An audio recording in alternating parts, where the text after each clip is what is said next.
Okay, so for anybody that doesn't know, I'm Jenny, and my brief story is 2 years ago I watched the documentary Food Inc.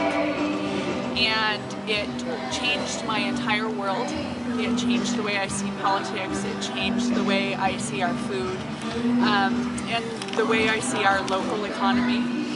And as soon as I finished watching it, I got online to find a local source for meat, eggs, and cheese, and dairy. And then after that, I started researching what GMOs are, because it talks about it a little bit in the movie, but I had no idea what they were talking about, and I did some research. And I was floored about what I found, and I thought other people need to know about this. And so I started doing online activism with a couple different groups. And they got me in touch with Leslie, and we launched GMO Free Idaho. So it was a similar thing for me. I watched the documentary Future of Food, and I never thought that I would be an activist, a local boar, a foodie, whatever. I thought it was so hippie, you know. But after watching that documentary, my life literally changed too. I became politically involved, started being a conscious consumer, not just with food, but you know, what's in my makeup, who produced my clothes, and you know, across the board. I started paying attention to those things. And so yeah, after I started doing these online activism with these other groups and we formed GMO Free Idaho, it's just been propelling and I can't stop. So we have several goals. The first is to raise awareness about the issue. What is a GMO? Who's making them? And what we can do about it. Second, we love to promote buying local and organic. Buying local, I think, is the direction that we are going slowly, but we're definitely going to get there. And third of all, we want to get a ballot initiative going for labeling laws. California's gathered enough signatures to get it on their ballot in November, so we're hoping that it will be a domino effect. California will get it, Idaho will get it, and it will just be over from there. So that's the background about our group and both of us. So just go with the basics, what a GMO is. Scientists have taken the DNA from foreign organisms, usually a bacteria or a virus, and they've injected it into the DNA of our food seeds. Corn, cotton, those types of seeds, soy. And they've done that to create desirable traits. There's two main types that are currently on our shelves. One is called Roundup Ready crops and the other is called BT. Roundup Ready crops create a crop that can be sprayed with Roundup and the crop won't die, but everything else will. And then BT crops have been altered so that they express their own pesticides. So the corn, for example, will express a pesticide in every cell. If a pest tries to eat that corn, the pest dies. And so this is in our food supply. Our livestock are eating it. It's been in our food supply since 1996. And of course not labeled. The industry and its supporters will say that this is the same thing as selective breeding. Oh, well, we've been doing this for thousands of years and it's the same thing as selective breeding and hybridization, but that's not true. With selective breeding and hybridization, you can take two apple species and make another apple species. You can take two dog species and make another breed. But with this, you can take two completely foreign species that would never mix naturally and mix them. Like humans and corn. Exactly. Well, some of the tomatoes. Exactly. Yeah. Some of the more exciting mixes, I guess you could call them, they've created cows in China that are producing human milk. Producing human milk? Human milk. And they're not giving it to our babies, right? They'd like to. I would guess that would be their eventual plan. They've taken human DNA and added it to rice to make a rice that is higher in protein. They've taken kittens and pigs and injected them with jellyfish genes, and these pigs and kittens actually, their organs glow green. And they've taken goats and injected them with spider DNA so that the milk has spider web protein in it, and they want to use that to make products like bulletproof vests. So that's the basic overview of what GMOs are. it's really important to know who's making these genetically modified foods. And there's several biotech companies that are involved in GMO production, but Monsanto, I'm sure a lot of you have heard, is the leader in the industry. So when you go into a grocery store, about 80% of the foods there contain genetically modified ingredients. Monsanto owns 90% of those seeds, or those ingredients. And I say owns because they own patents on these seeds. Monsanto is not a seed company, they are a chemical company. They are responsible for the production of DDT, PCBs, Agent Orange, Roundup, and as we know, these chemicals are very, very toxic, and a lot of them are banned. DDT was responsible for the near extinction of the bald eagle and the peregrine falcon. Monsanto knowingly poisoned the town of Anniston, Alabama for like 40 years before they were exposed and had to pay restitution. And the people of Anniston are still experiencing the effects of PCBs. They're very, very toxic. We all know, of course, how toxic and horrible Agent Orange has been for the environment and for people around the world. Like I mentioned, Monsanto owns patents on these seeds. This means that farmers cannot save their seed. We've been saving seed for thousands of years. How are we supposed to produce food if we can't save our seed? And we have to buy it every single year. Isn't most of their genetically modified seeds, they're sterile, right? I mean, once the crop grows, you can't then take those seeds and replant them. No, that's right. Exactly. And so, yeah, when that cross-pollinates, I mean, what kind of repercussion will that produce? If anything happens to their seed crop, what happens to our food supply at that point? Right. Exactly. And if that termination gene crosses into our other crops, then It makes us completely dependent. exactly. Yeah, exactly. And that's just another thing about it, the cross-contamination. You know, if the wind or a bird or a bee goes into a GMO field and carries a little pollen into my neighbor's organic field, that farmer is not only liable for patent infringement, but they could lose their organic certification, and many farmers lose their entire farm and their whole entire livelihood. So who decided that these corporations could own patents on life anyway? You know, when did we get a say in that? We didn't. The policy that put GMOs on the market is called substantial equivalence. And the FDA decided that GMO seed, just by looking at it, I guess, is no different than conventional seed. There's no it's substantially equivalent. Therefore, that's why they're not labeled, and that is why they're not required to be safety tested. They've never been human safety tested. We don't know the effects of these seeds, so that policy is why we don't see a label. So on the human health, I mean, is it safe to eat them? And this is a very frustrating topic because of the FDA's determination that it's substantially equivalent, they haven't been human safety tested. The FDA requires that the biotech company do their own safety evaluations and submit them to the FDA for review. And that's what the approval is based on. Good idea. Yeah. Not a good idea. Yeah. So the FDA says that they do not intend to test for human safety, and the biotech industry says that it's not their responsibility to test for human safety and that it's the FDA's responsibility to do that. There have been some animal studies done that suggest that there are problems. The animal studies show that there's cancer cell growth in the stomach linings, changes in testicles, reproductive problems, organ damage, development of allergies beyond the food itself. Mice that were fed GMO soy developed allergies to a wide range of food that they've never even been exposed to. So it begs the question, could GMOs be responsible for some of the increases in illnesses that we've seen in our circles? We've got an increase in ADHD, autism, digestive problems, allergies, food intolerances, gluten intolerances, obesity and cancers, and we don't know if GMOs are responsible, but that's part of the problem, is that those are questions nobody's even asking. Nobody's even looking at it as a possibility. And because they're not labeled, we don't get to have that conversation with our doctors. We don't get to say, hey, do you think maybe GMOs is the reason for whatever? Because people simply don't know.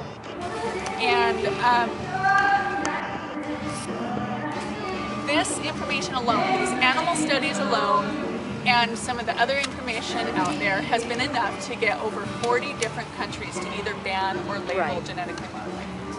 And it's not banned or labeled here because of the ties that these companies have with our regulators. We're the only first world country that does not have GMOs labeled so that consumers can make a conscious decision to eat these foods. The issues are vast surrounding genetically modified foods, and this wasn't a huge concern of mine when I first learned about GMOs, but the environmental risks are catastrophic. Not only are we losing beneficial bugs like bees, lacewings, butterflies, ladybugs, and they're all being linked to GMOs and herbicides or pesticides. And not only that, but we're using so much Roundup, it's insane. I never was concerned about the Roundup, but I read recently that we're dropping 500 million pounds of Roundup into our environment a year. In the U.S.? In the U.S. 500 million. And Roundup doesn't, it stays in the soil, it stays in the ground for 30 years. It doesn't biodegrade like Monsanto actually claimed for many, many years, and they were sued for saying that. So the Roundup is a huge risk or environmental concern, and we're using so much Roundup that these weeds are now becoming resistant to it, and they're becoming resistant to pesticides, and so we're getting these super weeds and these super bugs that we can't get rid of, and in recent years it's been getting worse and worse, and farmers have to literally abandon their crops because they can't get rid of it. And of course the solution in the eyes of the industry is to, just add a little more. Let's put some 2,4-D on there now and see what happens. So those are just a few of them. I did talk about cross-contamination. It's really, really sad what's going on with the farmers, but we also have to consider that this is reducing the biodiversity of our seed supply. And once these genes are released into our environment, we can't recall them. And with alfalfa recently being approved, it's the first perennial, it reseeds itself. I mean, alfalfa's ruined. We'll never recall that gene. And what's going to happen to our alfalfa now? It's all going to be GMO. So it's really, really important that we stop them from producing more GMOs because our biodiversity is already being reduced. So one of the claims that the industry likes to make is they've got to do this because they've got to feed a hungry world and they've got to feed a growing population. And how do we feed all these people if we don't use biotech technology? There's some problems with their claim, first of all, in that the growth of GMOs is currently at an all-time high, and so is starvation. So if GMOs are saving people from starving, then why are there so many starving people in the world? Secondly, it's estimated that 70% of the United States commodity crops is not even for human consumption. They grow for all kinds of reasons, not for human consumption. So if the concern was really about feeding a hungry world, we'd be growing food for humans. And not to mention the irony in a company making $11 billion a year feigning concern for world hunger. So, and their claim doesn't address the causes of starvation, which is another presentation altogether.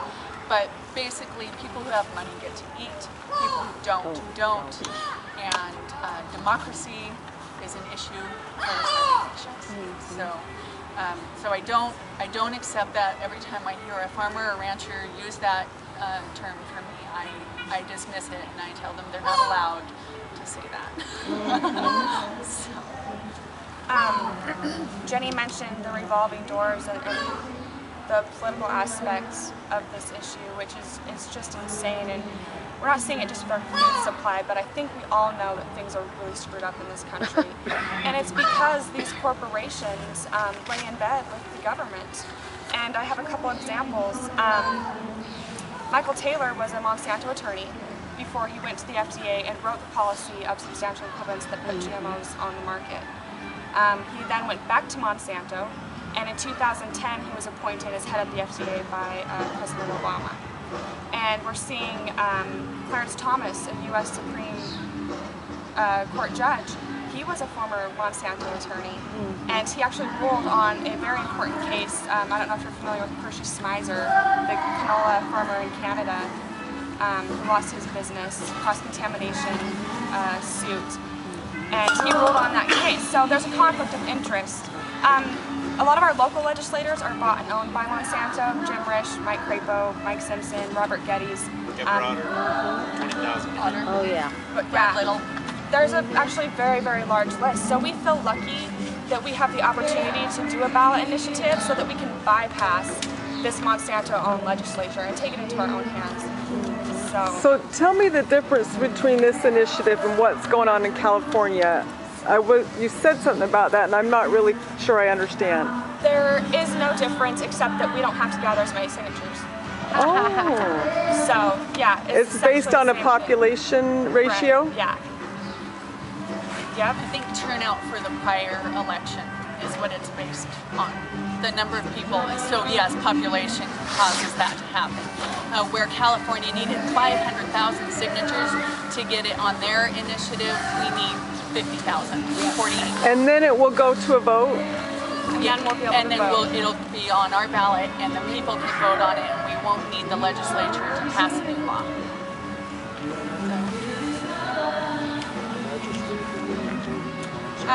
So the crops that are genetically modified currently on food markets are corn, soy, canola, sugar beets, cotton, alfalfa, some yellow crookneck squash, all Hawaiian papaya.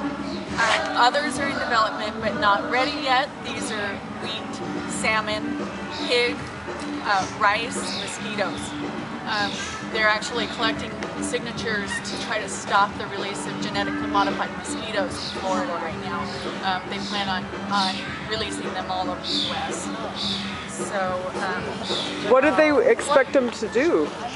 Well, the goal for the genetically modified mosquitoes is that they won't be able to reproduce, and so that the species will die off.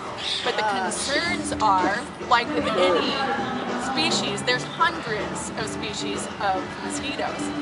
And so if you upset that natural balance, and if you wipe out one whole species of mosquito, you potentially allow another species to become the dominant and therefore cause harm. Did you want to say something? What about adding to the list the chilies? Oh, the chilies, yes.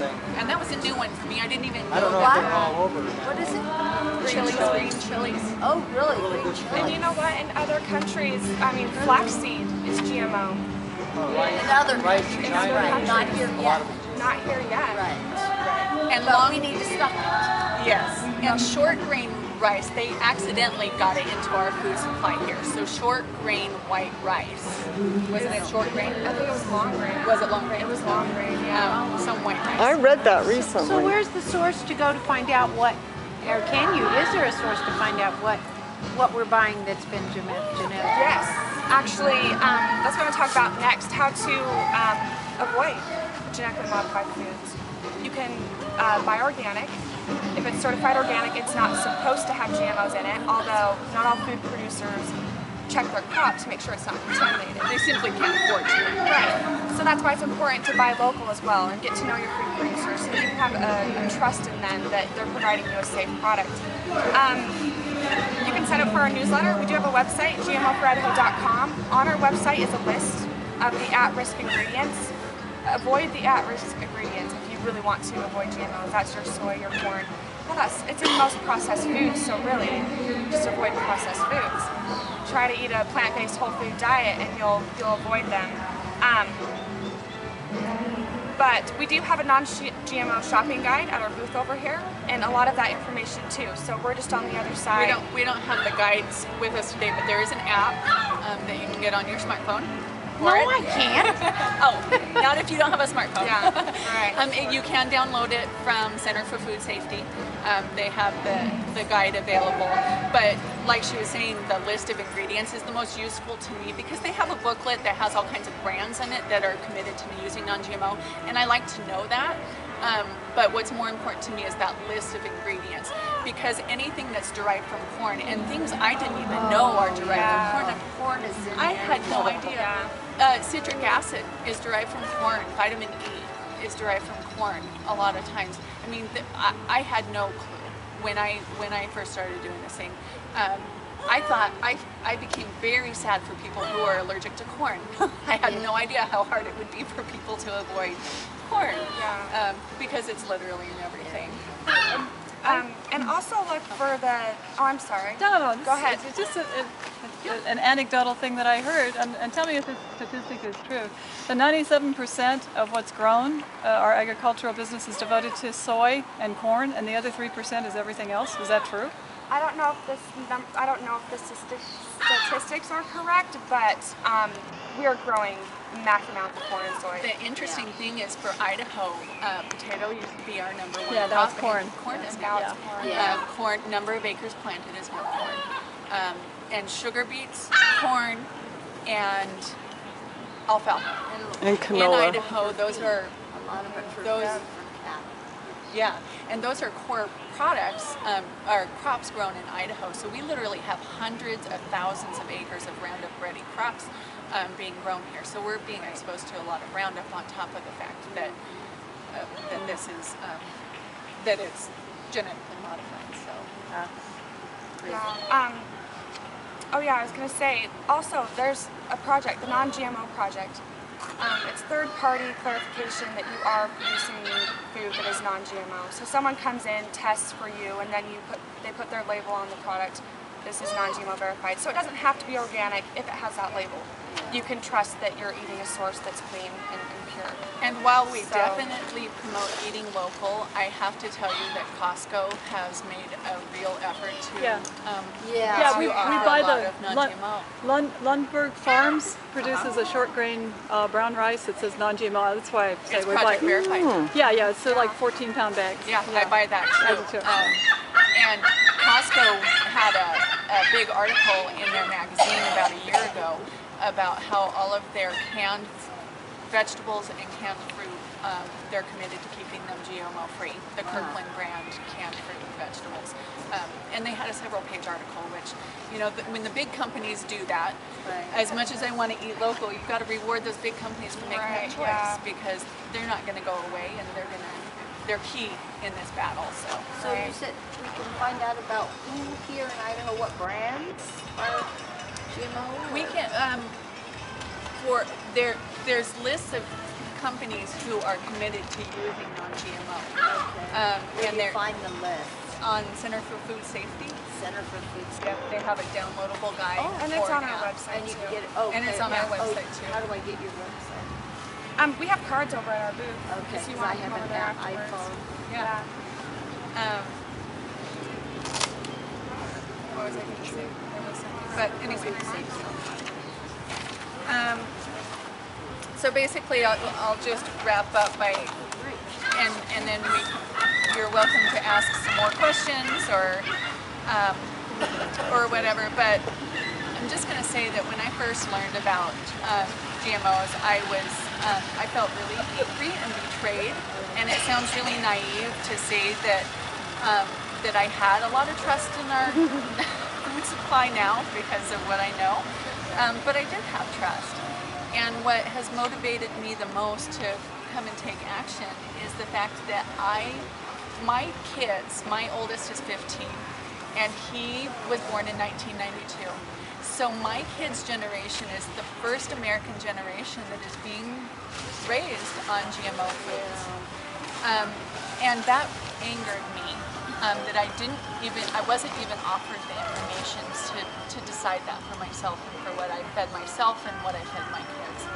And so that's the basic reason that I got active to do what I do, because even if we can't, fight Monsanto all the way and get GMOs removed, I at least want people to be able to make that decision for themselves and for their families. And the fact that I didn't know GMOs existed is really appalling, because if you know to look for it, there's a lot of information on the internet, and not much of it looks very good for GMOs. So, but you have to know, it's kind of like opening the man behind the curtain, because it's there the whole time. I just didn't see it because I didn't know to look for it. And so in a perfect world, we would have an agricultural industry and a food industry that is based on human dietary needs, rather than having a human diet that is based on Wall Street commodity needs. That would be the perfect world. But if we can't get there, I at least want the labels on there so that we can all know. Nice. And I firmly believe, I might be an optimist or maybe even naive, but I believe we're going to get there. I think Monsanto is done. I mean, you can't stop what's going on right now, and everyone that's coming together. And I love how active the local community's been. Boise is such a beautiful place, and we're meeting all these people and collaborating and joining together. It's like, how can you stop that? You really can't. So, you know, my call to action is just educate yourself about these issues. My call to action is to ask yourself, you know, is genetic modification moral? Is it okay to tamper with our sacred seed supply? And I think that we need to look at seeds as sacred for what they really are, because we've totally disrespected the seed, and you know, that's where life begins, and it affects everything on this earth. So we can sit here and blame Monsanto and all these corporations and the government, but you know what, the ball's in our court now. So money. Our money still has the power. Yeah, It's a vote. the ball's every in our time you buy court. something. Right. That's exactly right. Every time you buy something, you're voting with your dollar. So we have the power to do it. We have the drive to do it. We have the right to do it. And you know, let's remind people that our seed supply is sacred. Let's take it back. So.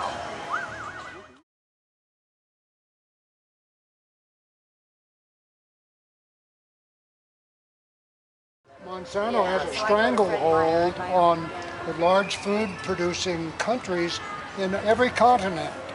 And so even though we can become enlightened, they're making vast investments and vast profits from Africa, South America, and the thing goes on and is expanding, and it's really frightening. And they're really active in Africa. And in Africa, they fought a lot there because a lot of the African nations are starving.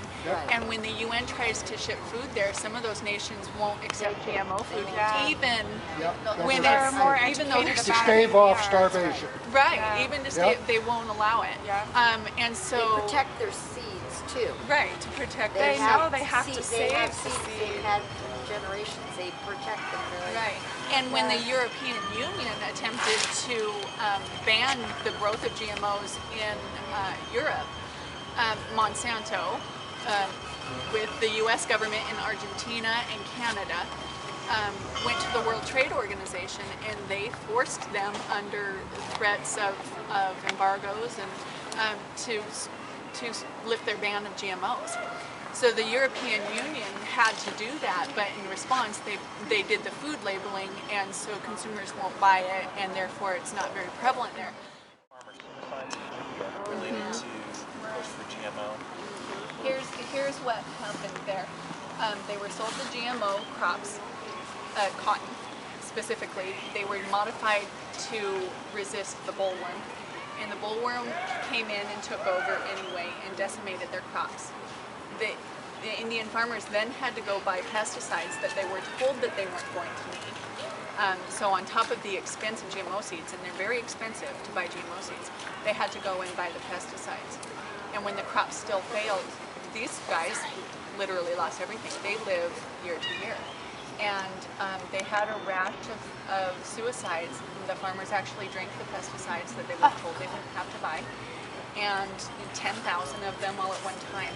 Prince Charles called it GMO genocide, and he took a lot of flack from the biotech industry. They went after him for saying that, but that's exactly what it was. Did you say 10,000 people committed suicide? More than that. More than that, actually, but this was all in one. This Those was recorded. hundreds, actually. Yeah, I think it's over And that was in 100,000.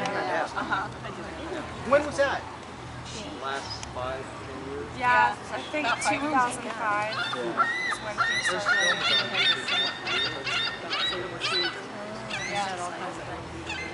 They're actually actively trying to get them out. Vandana Shiva is she's an angel activist from India, and she is gaining a lot of ground in India. She travels and talks to farmers to try to get them to not buy the GMO seeds. Where you're working on this issue, what have you found is the best lead-in for people that, let's call them asleep or in the dark, that don't know, that to help? Have you found anything in particular that might wake them up or get them at least curious more so than other statements? I think it's here's a couple things. The fact that over 40 countries have either banned or labeled them, it makes people go, well, why not here then? Is one big one. But for the rest, I really think it's a process, and I have my poor Facebook friends. But I'm starting to see people who, and I've been posting about this for over a year now, I'm starting to see the same people who didn't know anything before, they're posting back to me now. And they're seeing articles about Monsanto or seeing articles about GMOs and they're posting back to me. But it's such a big issue and so broad and has so many different implications. I find it hard to believe anybody's going to just change because they're worried about the health aspect. I mean, our depends on culture. I mean, that just blows my mind, but it's true. I know.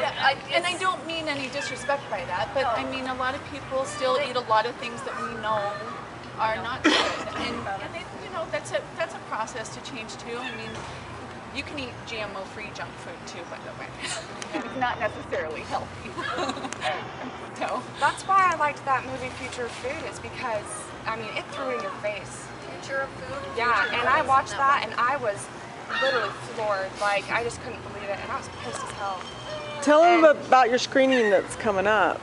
Well, we're still in the works. We're trying to do a screening of that movie, so we'll keep you posted. But it's so comprehensive, and it just throws it all out there. here's the thing, and this is why the food connection is very connected to the Occupy Boise thing. It's the same thing. The same thing that has happened in our banking and in our mortgage industry has happened in our food industry. Right. And that, as much as the health, that as much as anything else, is what causes me to buy non-GMO. Because if I can avoid it, these companies aren't going to get my money. Yeah. And that's, I mean, that the political motivation is just as strong for me as the health motivation.